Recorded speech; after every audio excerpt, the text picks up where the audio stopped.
38 গ্রাম থেকে শুরু। আজকে আপনাদেরকে দেখাবো 21K গোল্ডের ভেতরে একটি নেকলেস এবং আরেকটি চেনের ডিজাইন। অনেকে চেয়েছিলেন মোটা চেনের ভেতরে ডিজাইন দেখানোর জন্য। আজকে দুটি কালেকশন আপনাদেরকে দেখাচ্ছি এবং তার পাশাপাশি এগুলোর দাম কীরকম আসবে সেটাও জানিয়ে দেওয়ার চেষ্টা করব আজকের রেটটি।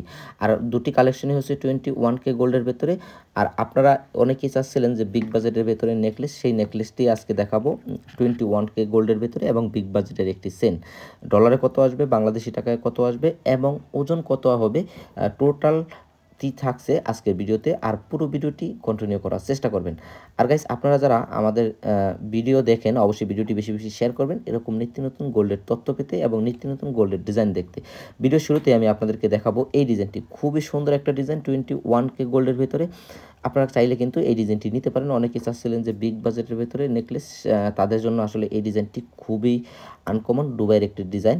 আর এই ডিজাইনটির যদি ওজন আপনাদেরকে দেখাচ্ছি, মাত্র 38 গ্রাম 60 পয়েন্টে আপনারা এই ডিজাইনটি পাবেন। আর আজকের রেটটি যদি আপনারা নিতে চান, এই ডিজাইনটি প্রাইসটি পড়বে $4,900 হলে আপনারা কিন্তু এই ডিজাইনটি আজকের রেটে আপনারা নিতে পারবেন।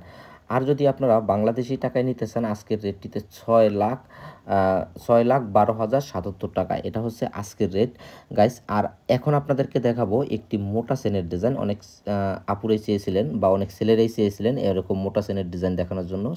তাদের জন্য আসলে এই ডিজাইনটি, অনেক ছেলেরা কিন্তু এই সকল ডিজাইনগুলো খুবই পছন্দ করেন।